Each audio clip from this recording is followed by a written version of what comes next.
Okay, so big title, big claims, you'd best have something for us, Discourse. Damn straight I do. Sit down, have a snack, because it's about to get very real. In fact, I'm really nervous about this video. I think I'm going to be more vulnerable than I ever have been before. So today I want to talk about a huge problem that I contribute to. In fact, all of us, content creators, influencers, YouTubers, internet farmers, whatever it is you want to call this career that the bank claims isn't real, we are all complicit in this. And it is killing wargaming.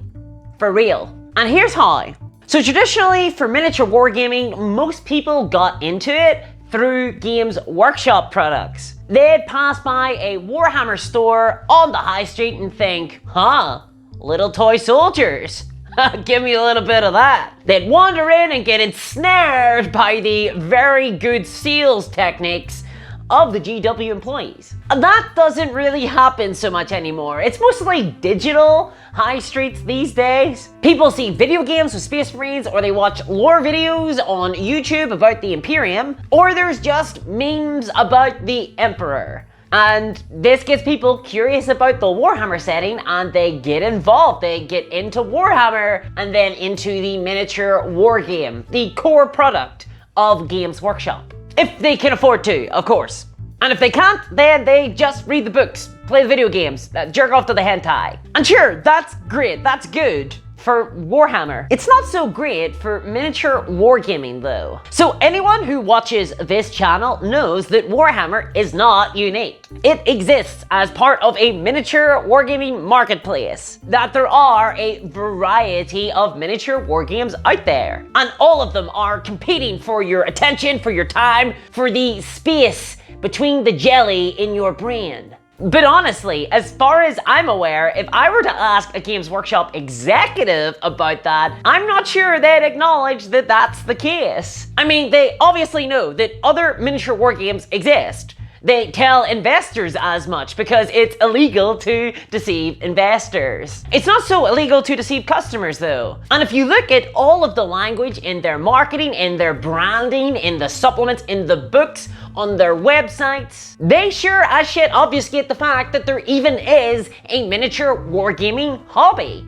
For example, here is how they introduced Warhammer 40k, their flagship product, on their website. Welcome to Warhammer 40k, the thrilling hobby of tabletop wargaming. The hobby. Not Warhammer 40k and the hobby of tabletop wargaming. Or Warhammer 40k, a thrilling part of the hobby of tabletop wargaming.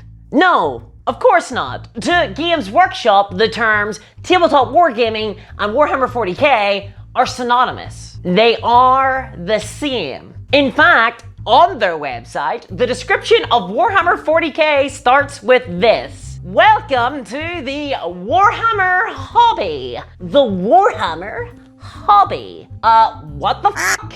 What's the Warhammer hobby? Well, they're not confused. They just don't acknowledge the wider miniature wargaming world. And by refusing to acknowledge the existence of a wider tabletop hobby, Games Workshop have managed to establish themselves as a distinct hobby, different from the rest of miniature wargaming. And that means the Games Workshop have no competitors.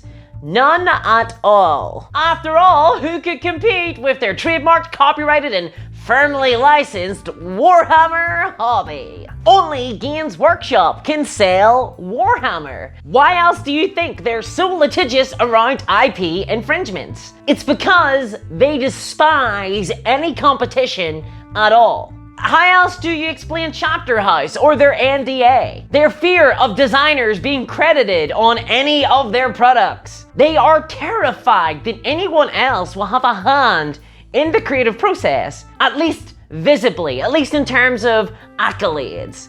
And this absolute contempt for competition is the death knell of wargaming generally. It's why the hobby has struggled to grow. As Warhammer has gotten bigger, wargaming has comparatively remained niche. And to be honest, a lot of the reason why so many other war games are super niche is because that Warhammer sucks all of the air out of the room. People don't Google Wargaming, they Google Warhammer. Our hobby has become conflated with a single brand. Other games get billed as Warhammer alternatives, as if they are some sort of off-brand product. And by the by, this ties in with a lot of arguments about whether or not Warhammer is some sort of premium experience or luxury hobby. And it's often used as a way to justify high prices from Games Workshop. That's why on this channel, every single time I talk about Games Workshop value, I like to bring up every other miniature war game that exists, because they tell a lie to the luxury argument every single time. But then again, if you are a Warhammer fan,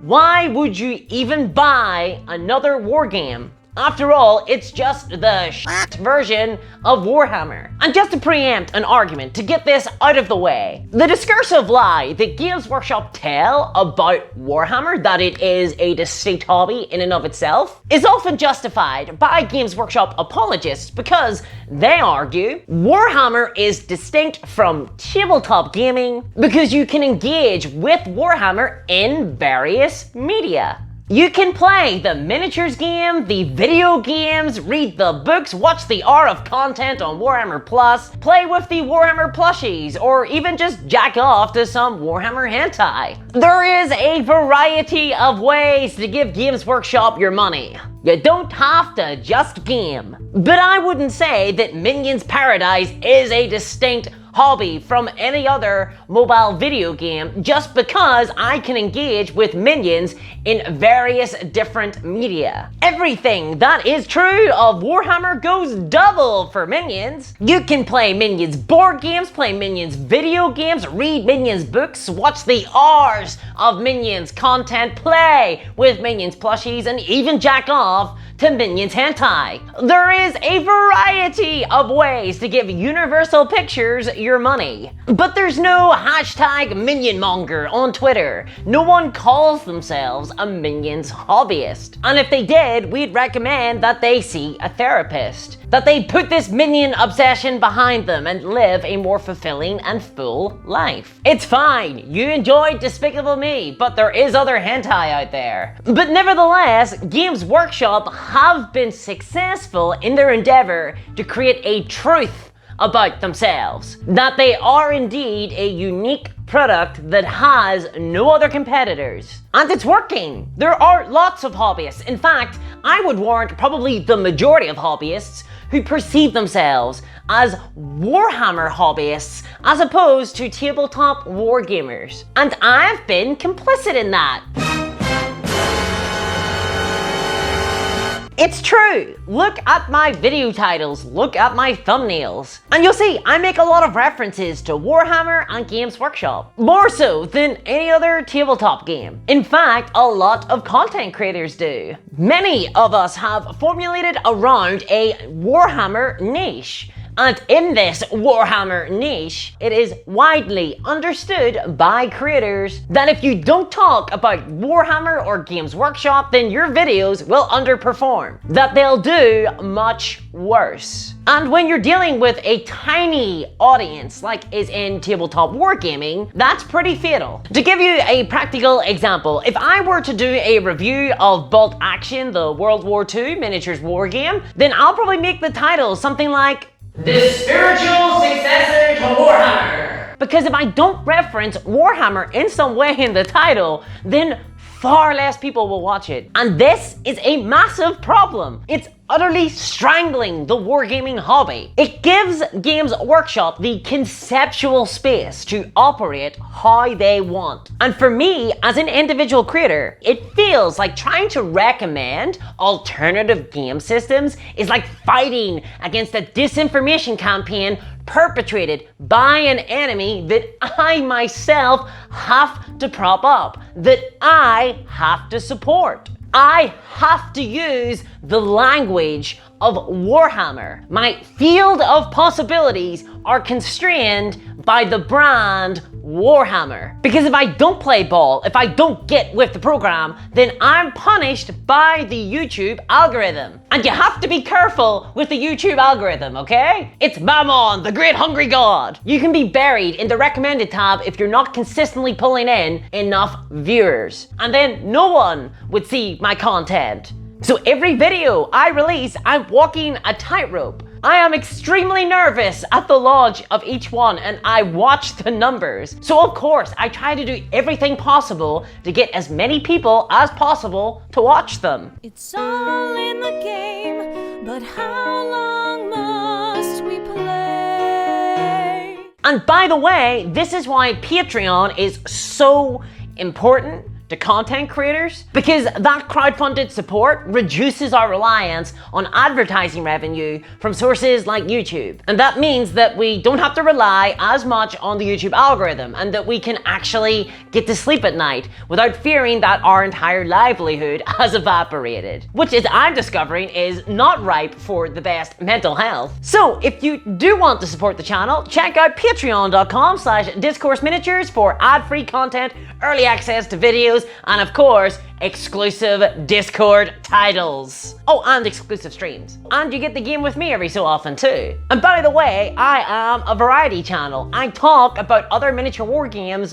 on this channel, not just Warhammer. Even if you wouldn't really know that from my thumbnails and titles. And I'm not alone in this. Look at a channel like Eons of Battle. Jay in that channel also talks about a wide variety of miniature war games, but all of his branding, his thumbnails, his titles, they're all focused on Games Workshop and Warhammer. And funnily, I actually get criticized a lot for critiquing Games Workshop and recommending other games. And okay, yeah, for talking a little bit of shit about them too. In fact, one of the biggest accusations that the channel receives is that I'm trying to get people to stop playing Warhammer. And yeah, duh, of course I am. Let me be clear. I want you to stop playing Warhammer and try something else. Just the same way that I want you to read a variety of books or watch a variety of movies. If someone has only played Games Workshop products, then that is the movie equivalent of having only watched, I don't know, Boss Baby. Like, imagine this. If I asked someone, do they like movies? And their response was, what's a movie? And I explained the general idea of moving pictures and sounds. And their response was, oh, you mean Boss Baby? I would of course ask them, have they ever seen any other movie? And if they responded with, oh, you mean Boss Baby 2, Family Business, yeah, I've seen it. At that stage, I would insist that they watch some other movie. I don't care how much they love Boss Baby. I don't care how negative I sound. I would insist that they watch something else. Maybe they could check out Schindler's List, or Blade Runner, or Children of Men, or even f***ing Morbius. Just something that isn't Boss Baby, please. And all of those, by the way, are not Boss Baby spin-offs. And imagine that if I were talking about movies, I had to assume that the only movie anyone has ever seen is Boss Baby. Kind of funny like Boss Baby, but more about Holocaust. There is so much variety in tabletop wargaming these days that most people don't even know is there. And I know this because I was once like that. I went a decade only playing Games Workshop products. I barely knew about the wider tabletop hobby. In fact, I was surprised to learn that there is a Batman miniatures game. Me, I didn't know about the Batman miniatures game, and I f***ing love Batman. Seriously, I enjoyed Batman v Superman. I really like Batman. And that game has henchmen in suits, my favorite combination. And I missed out on that for so long. I resent the fact that I spent so long trapped within the Games Workshop ecosystem. And it was all because of this discursive regime of truth that they have constructed in all of their branding, in all of their marketing, in all of their communication. It infuses how they talk, how I talked with Games Workshop employees, what they could in fact tell me. And it robbed me of experiences that I wish I had. I wish that I could have played War Machine at its height. And there's totally experiences that you are missing out on right now if all you have played is Warhammer. For example, have you played a miniature war game where the cut and thrust of combat is resolved through the use of action cards that you play from your hand, trying to outwit your opponent rather than through random dice rolls? Well, that's Moonstone. Maybe check it out. Have you experienced a fantasy rank and flank game that engages in base building mechanics and allows you to create your own fantasy duchy? Well, if not, that's Oathmark. Maybe check it out. Have you played a cooperative narrative miniature war game that has entirely randomized scenarios and AI encounters? If not, that's 5 Leagues from the Borderlands. Maybe check it out. And if you're only hearing about this stuff now, then you're just discovering some of the innovations that have actually occurred in the miniature wargaming hobby. Experiences that you might actually really enjoy, even if you don't like Warhammer. So if you've only ever played Warhammer, then I implore you, go down to your local game store or even just Google search for a variety of miniature war games. Find if they have a Discord server. Often a lot of mini games these days have tabletop simulator mods that you can play online. So play a physical demo at your local store or play just a virtual one on Tabletop Simulator. And if you're not sure about what you might enjoy, then maybe just look up something familiar. I played Batman minis games. Maybe try out something like Star Wars Legion. Try out the alternating activations, the bespoke initiative system in that game, and then come back and play some Warhammer. And think about it. Figure out if you actually enjoy Warhammer or if that is all that you have played. You might just find that Boss Baby isn't your favorite movie anymore. But it might be, and that's fine. That's good. But at least now you know. You'll have tried other movies that won the Oscar that they're nominated for. Wait, what? Boss Baby was nominated for an Oscar? That must have been a very slim year for movies, I guess. Okay. I have always been of the opinion that consumers should keep an open mind. We must know why we're playing a game, what it is that we're getting from it. Otherwise, companies like Games Workshop and many others can take advantage of us. They can leverage their unfair advantages and muscle out any competition. And that's bad for the hobby. Every single time we see a price rise from Games Workshop, seemingly with impunity, it all comes back to this. They don't have to compete on an even playing field. They are the playing field. And if you're curious about hearing more about this, the Warhammer IP and the secret to Games Workshop success and how it's kind of killing the game, check it out here. And as always, a huge thanks to my patrons, especially my captains, Stephen Jackson, Sonic Bread, and Beauregard Equipment. Thank you so much for your support, and thank you to all my patrons that you can see listed here. And as always, I'll catch you next time. Bye-bye!